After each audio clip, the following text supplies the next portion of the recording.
그리하여 명실의 공인 문화도시의 타이틀을 가지고 진행하는 오늘의 첫 번째 포럼 주제는 바로 도서관의 미래, 도서관은 어떻게 진화하는가입니다.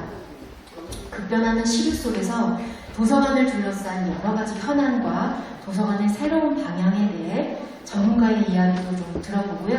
오늘 발제자를 먼저 모시겠습니다. 도서관의 미래, 도서관은 어떻게 진화하는가의 주제를 가지고 준비해 주셨습니다. 도서관 문화비평가 이용훈님 앞으로 모시겠습니다. 일단 문화도시가 되신 거를 축하드리고요. 네, 오늘 짧게 제 도서관 얘기를 좀 말씀드리도록 하겠습니다. 이 제목에 도서관의 미래, 도서관은 어떻게 진화하는가. 사실 저한테도 딱 뭐라고 얘기하기 좀 쉽지 않은 주제해서 저도 이제 자료 준비하면서 좀 생각해봤고, 오늘 또 여러분들 다양한 분들이 계시니까 같이 이야기를 나누면서 저도 좀 배우는 시간이 되면 좋겠습니다. 여기 강릉시의 도서관 현황이 이렇게 쭉 되어 있더라고요. 1인당 도서관 수는 강원도가 꽤 많습니다. 그런데 실제로 접근성으로 보면 아마 강원도가 가장 도서관에 접근하기 어려운 그런 도시가 지역이 아닐까. 2020년에 도서관 얘기를 한번 하셨더라고요. 그래서 이렇게 잘 정리해 주셔가지고 저도 봤더니 도서관이 학습 열람지가 되는 문제 해결을 위해서 공공의 스터디 카페를 만드는 제안들이 있었습니다. 이미 다 아시는 것 같은데요.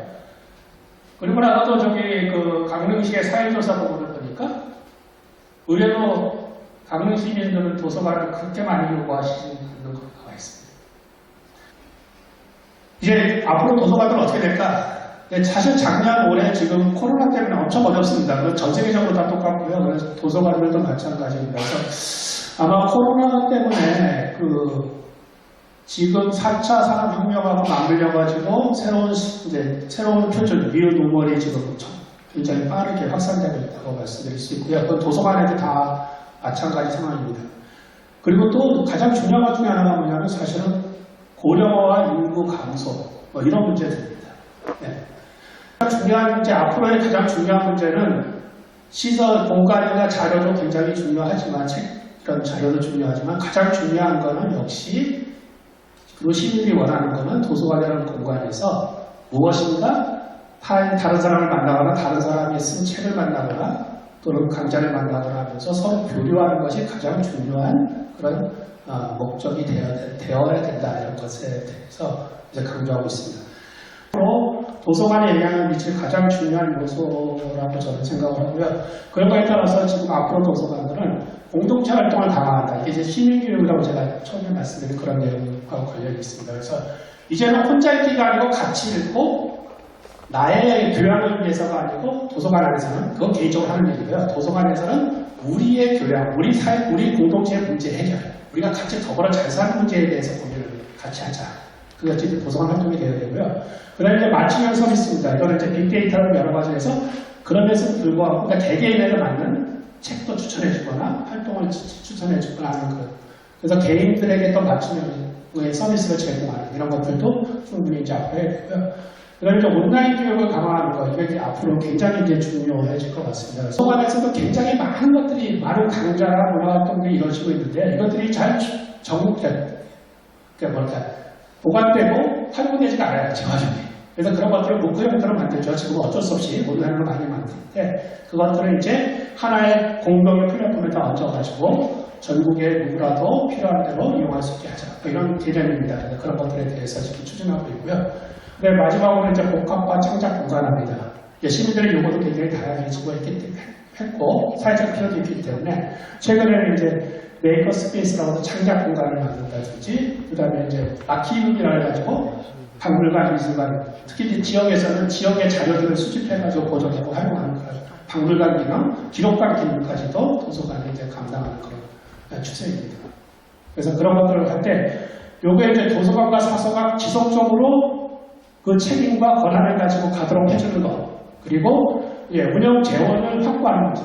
결국 이제 재원이 있어야 되기 때문에 이걸 얼마나 유용하게 확보하느냐. 그리고 많은 경우 이제 기술적 문제가 있잖아요. 4차 산업혁명 시대, 디지털 시대는 기술적 문제가 굉장히 큽니다. 그렇기 때문에 이 기술적인 문제들을 얼마나 유효하게 도서관들이 해결해 나갈 수 있느냐 이런 것들에 대해서 지역에서 좀 관심 가지시고 지원해 주신다면 도서관이 앞으로 지역 안에서 더 활동적이고 더 시민들에게 더 유용한 그런 문화공간, 문화시설로 자리하지 않을까. 그래서 문화도시를 만드는 데 있어서 도서관이 모든 시민들의 그 문화의 기본 베이스로서 그거로서 자리 잡고 활동할 수 있으면 좋겠습니다.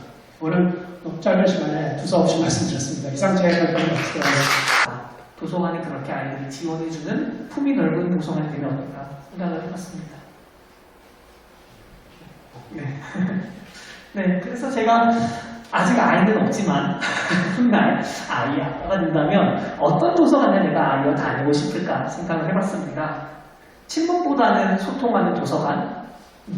침묵이 장이 많잖아요. 도서관에서 모르 도서관에서 선생님들이랑 같이 독서 모임을 하다가 조용히 하라고 옆 사람이 도서관에 가만히 있는데 그런 경우도 있었고요.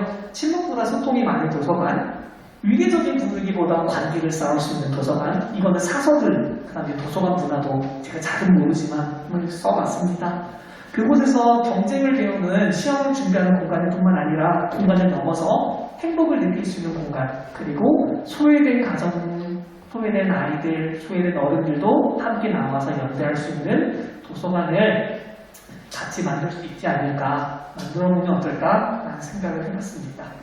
저는 뭐 오늘 발표하신 그 내용이 자료로서 굉장히 저도 열심히 읽었었고, 제가 생각하는 결론하고도 저도 되게 비슷하다는 생각을 하는데, 제목은 그래서 제가 생각하는 것들은 해답이 저는 지역 맞춤형으로 진화를 해야 된다라는 생각에 결론에 달했었는데, 그거를 갖다가 지금도 현재 그런 결론을 갖다가 하고 그 방법적인 거에 대해서도 여러 가지 고민을 하고 문제 제기도 하고 있는 그런 상태입니다. 근데 예를 들어서 이제 제가 강릉의 모루 같은 경우가 많은 분들이 아시고 이용하는 거기 때문에 이제 그거를 갖다가 먼저 말씀을 드리자면 제가 지역 맞춤형으로 진행하자라는 것과 이런 해답과 이것을 위해서는 강릉에 맞는 지역 맞춤형이 무엇인가에 대해서는 꼭 그 시민의 합의 과정이 시간이 걸리더라도 꼭 그 과정에 이르자. 이게 말하자면 이제 제가 말하고 싶은 핵심인 건데, 을 위해 서점과 도서관이 공동으로 연대하면 추진력이 강화될 것이다. 이 프로그램에 문화도시와 연결되어 있는 다양한 분야의 시민들과 각계각층의 예술인 활동가들도 함께 참여한다면 그들의 상상력과 기발한 발상으로 강릉 시민들에게 더 많은 참여를 이끌 수 있으리라 본다. 도서관과 소외되어 있는 다양한 계층의 사람들에게도 확산되어 도시 전체가 책에 관심을 갖고 책 읽기를 진행하고 이 경험을 함께 나누는 행위를 통해 시민 한 사람 한 사람의 개인에서 공동체로 확장되는 경험 속에서 수준 높은 문화의식 함량으로 도시 전체가 더 살기 좋은 곳으로 거듭날 것이고 구성원들의 행복의 밀도 또한 높아지지 않을까. 독서의 종착지라고 하는 내용하고 주제가 있는 도서관, 주민의 삶을 기록하는 도서관, 그 다음에 있으라는 도서관에 대한 내용에서 그냥 제가 생각하는 내용을 조금 더 덧붙여보았습니다.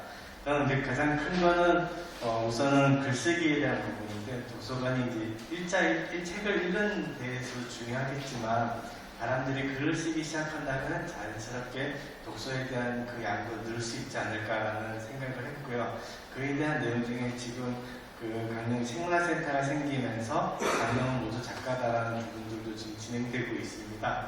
그래서 저는 강릉에 사는 모든 사람들이 작가가 되는 게 꿈이고요. 또 나아가서 강릉에 왔다가 돌아가는 사람마저도 작가가 돼서 돌아갈 수 있는 그런 환경만 된다면 좋겠습니다. 제일 중요한 건 이용 선생님 말씀 들었다면 사서가 중심인데 그 사서 중에 퍼스트 펭귄이 있어요.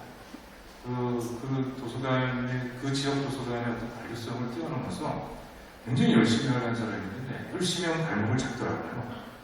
이거를 어떻게 우리가 공모해 줄 거냐. 그 퍼스트 펭귄이 돼서 과감하게 뭔가 도전하고 실천하고 실험하는 사람. 그게 이제 그 사소 조직에서 나올 거고, 당연히 또 시민사회에서도 이렇게 제기업을 낸 그런 작은 서점 하시는, 독립서점 하시는 분들도 그런 역할을 해주실 텐데, 뭔가 기존의 틀을 깨고 과감하게 새로운 그런 그 지역의 독서 문화를 만들고자 하시는 분들의 그 과감한 도전을 서로 실패하더라도 어떻게 우리가 또 칭찬해주고 그걸 밑바탕으로 삼아서 성공의 삶을 사는 것이냐. 이제 한국사 어떤 도서관이라는 건축물 자체를 따져본다면 오히려 이것은 스스로 계층화를 나눈 것이다. 근데 요즘에는 그 계층화를 뛰어넘어가지고 사실 도서관이라는 것이 필요 있는 시대인가? 라고 거꾸로 묻게 되죠. 디지털화 시대.